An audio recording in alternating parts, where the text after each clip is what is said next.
ಎಲ್ರಿಗೂ ನಮಸ್ಕಾರ. ನಾನು ನಿಮ್ಮ ಜಯಶ್ರೀ ಇನ್ವೆಸ್ಟ್ ಕನ್ನಡಿಗ.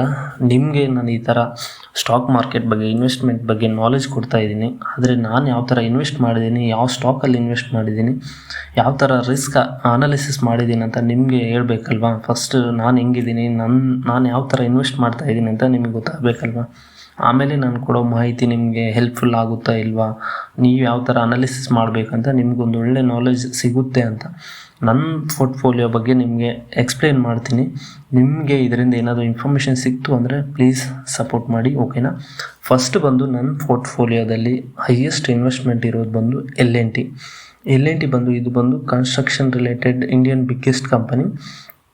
ಇವ್ರ ಕೆಳಗಡೆ ತುಂಬ ಸಬ್ಸಿಡೀಸ್ ಕಂಪನೀಸ್ ಇದ್ದಾವೆ. ಅಂದರೆ ಈ ಹೈದರಾಬಾದ್ ಮೆಟ್ರೋ ಆಗಿರಲಿ, ಮೆಟ್ರೋ ಕಂಪನಿ ಅದು, ಮತ್ತು ಈ ರೀಸೆಂಟಾಗಿ ಇವರು ಸೆಮಿಕಂಡಕ್ಟರ್ ಫೀಲ್ಡಲ್ಲೂ ಮತ್ತು ಡಿಫೆನ್ಸ್ ಫೀಲ್ಡಲ್ಲೂ ಎಂಟ್ರಿ ಆಗಿದ್ದಾರೆ.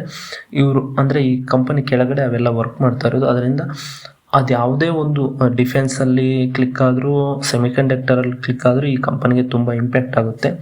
ಅದಕ್ಕೋಸ್ಕರ ಈ ಕಂಪನಿಯಲ್ಲಿ ನಾನು ತುಂಬ ಇನ್ವೆಸ್ಟ್ ಮಾಡಿದ್ದೀನಿ ಮತ್ತು ಲಾಂಗ್ ಟರ್ಮ್ಗೆ ಇನ್ವೆಸ್ಟ್ ಮಾಡಿದ್ದೀನಿ, ಓಕೆನಾ. ಸೆಕೆಂಡ್ ಒನ್ ಬಂದು ವಾರಿ ಎನರ್ಜೀಸ್. ಇದು ರೀಸೆಂಟಾಗಿ ನಾನು ಇನ್ವೆಸ್ಟ್ ಮಾಡಿರೋ ಕಂಪನಿ. IPO ಬಂತಲ್ವ, IPOಗೆ ಅಪ್ಲೈ ಮಾಡಿದ್ದೆ. ಯಾಕಂದರೆ ಇದ್ರ ಬಗ್ಗೆ ಕೂಡ ಒಂದು ವಿಡಿಯೋ ಹಾಕಿದ್ದೀನಿ ನಾನು ಯೂಟ್ಯೂಬಲ್ಲಿ.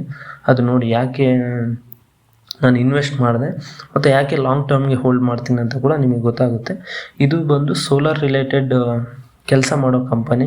ಅಂದರೆ ಈ ಸೋಲಾರ್ ಮಾಡೆಲ್ ಇದೆ ಅಲ್ವಾ, ಅದನ್ನೆಲ್ಲ ಬಿಲ್ಡ್ ಮಾಡಿ ಇವರು ಎಕ್ಸ್ಪೋರ್ಟ್ ಮಾಡ್ತಾರೆ ಅದರ್ ಕಂಟ್ರೀಸಿಗೆ. ಮತ್ತು ಲಾಂಗ್ ಟರ್ಮ್ಗೆ ಯಾಕಂದರೆ ಇವರು ಬ್ಯಾಕ್ವರ್ಡ್ ಇಂಟಿಗ್ರಿಟಿ ಮಾಡ್ತಿದ್ದಾರೆ. ಅಂದರೆ ಆ ಸೋಲಾರ್ ಮಾಡೆಲ್ ಮಾಡಬೇಕಂದ್ರೆ ಹಿಂದೆ ಅದಕ್ಕೆ ಏನೇನು ಬೇಕು ಅವೆಲ್ಲ ಇವರೇ ಪ್ರೊಡ್ಯೂಸ್ ಮಾಡಬೇಕಂತ ಒಂದು ಐಡಿಯಾ ಇಟ್ಕೊಂಡಿದ್ದಾರೆ. ಅದೇನಾದರೂ ಕ್ಲಿಕ್ ಆಯ್ತು ಅಂದರೆ ತುಂಬ ಇಂಪ್ಯಾಕ್ಟ್ ಆಗುತ್ತೆ ಈ ವಾರಿ ಎನರ್ಜೀಸ್ಗೆ. ಅದಕ್ಕೋಸ್ಕರ ಇದನ್ನು ಲಾಂಗ್ ಟರ್ಮಲ್ಲಿ ಮೇಂಟೈನ್ ಮಾಡ್ತಿದ್ದೀನಿ.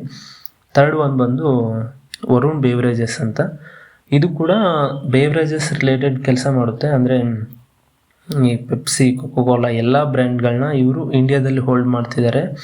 ಇವ್ರಿಗೆ ಇದುವರೆಗೂ ಕಾಂಪಿಟೇಷನ್ ಇದ್ದಿಲ್ಲ. ಅಂದರೆ ಇದೆಲ್ಲ ಏನಂತಾರಲ್ವ, ಸಿಂಗಿಲ್ ಅಂದರೆ ಕಾಂಪಿಟೇಷನ್ ಇಲ್ಲದಿರೋ ಕಂಪನಿ ಇತ್ತು. ಬಟ್ ರೀಸೆಂಟಾಗಿ ಅಂಬಾನಿಯವರು ಇದಕ್ಕೆ ಕಾಂಪಿಟೇಷನ್ ಆಗಿ ಬರ್ತಿದ್ದಾರೆ.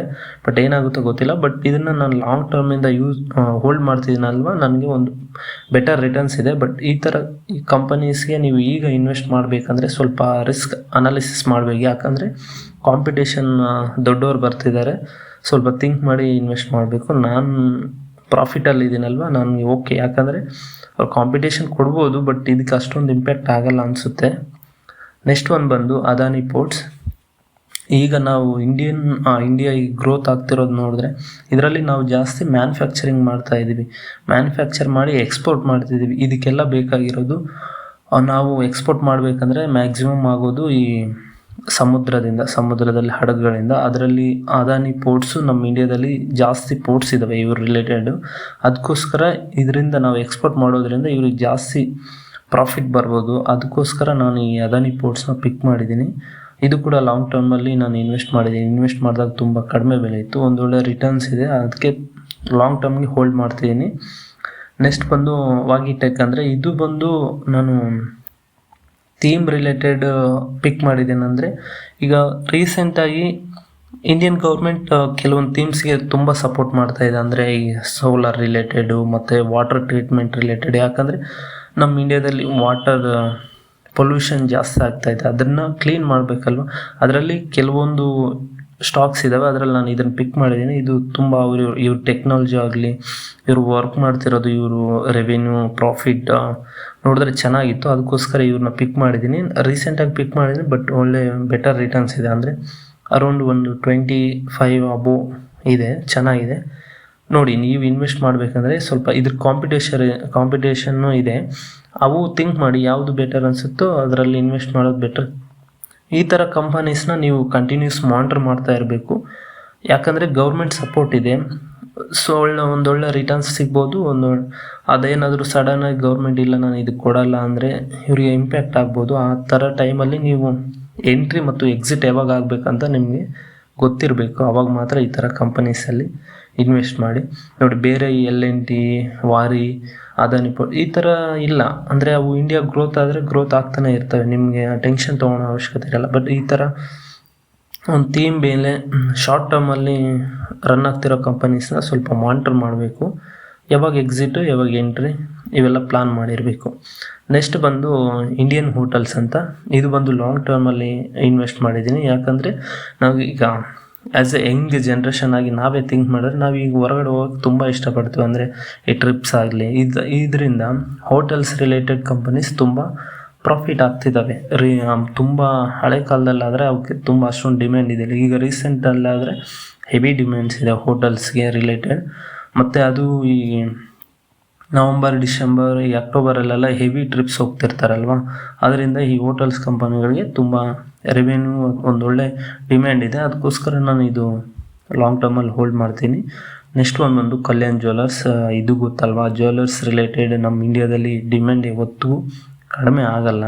ಅದಕ್ಕೋಸ್ಕರ ನಾನು ಇದು IPO ಬಂದಾಗೆ ನಾನು ಇನ್ವೆಸ್ಟ್ ಮಾಡಿದ್ದೆ. ಅಂದರೆ IPO ಲೀಸ್ಟ್ ಆಗಿ ಆದಮೇಲೆ ಇದು ಒಂದೊಳ್ಳೆ ರಿಟರ್ನ್ಸ್ ಕೊಟ್ಟಿದೆ. ನೋಡಿ, ಅವತ್ತು ನಾನು ಎಷ್ಟಕ್ಕೆ ಇನ್ವೆಸ್ಟ್ ಮಾಡಿದ್ದೆ, ಇವತ್ತು ಎಷ್ಟಿದೆ.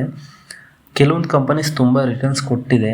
ನಾನು ಆ ರಿಟರ್ನ್ಸ್ನ ಯಾಕೆ ತೋರ್ಸೋಕೆ ಹೋಗಲ್ಲ, ನಾನು ಯಾಕೆ ಇನ್ವೆಸ್ಟ್ ಮಾಡಿದ್ದೀನಿ ಅಂತ ಹೇಳ್ತೀನಿ.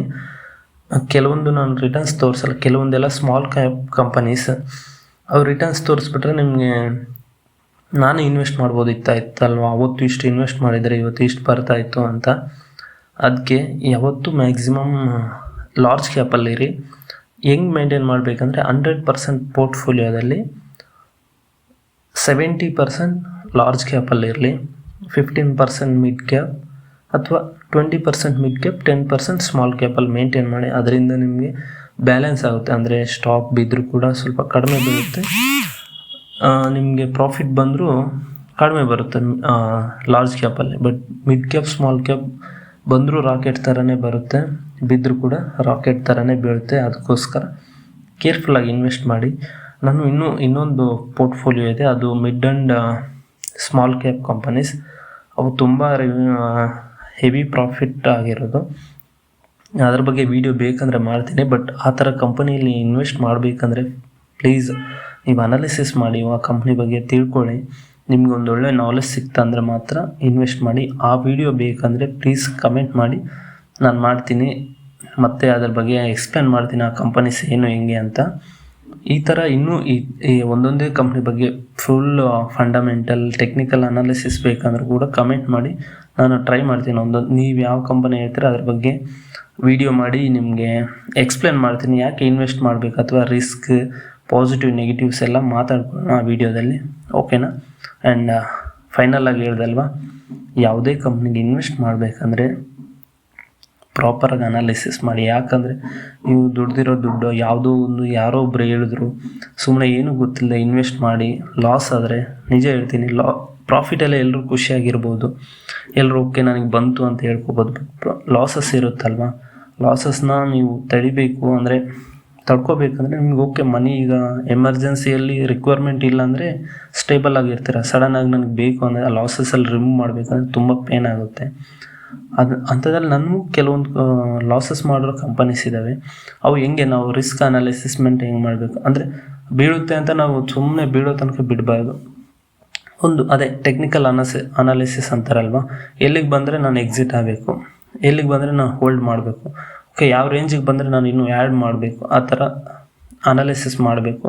ಅದ್ರ ಬಗ್ಗೆ ನಿಮ್ಗೆ ವಿಡಿಯೋ ಬೇಕಂದರೆ ಹೇಳಿ, ನಾನು ಮಾಡ್ತೀನಿ. ಈ ವಿಡಿಯೋದಿಂದ ನಿಮ್ಗೆ ಏನಾದರೂ ಇನ್ಫಾರ್ಮೇಷನ್ ಅಥವಾ ನಿಮ್ಗೆ ಹೆಲ್ಪ್ ಆಯ್ತು ಅಂದರೆ ಪ್ಲೀಸ್ ಸಪೋರ್ಟ್ ಮಾಡಿ ಆ್ಯಂಡ್ ಶೇರ್ ಮಾಡಿ. Thank you.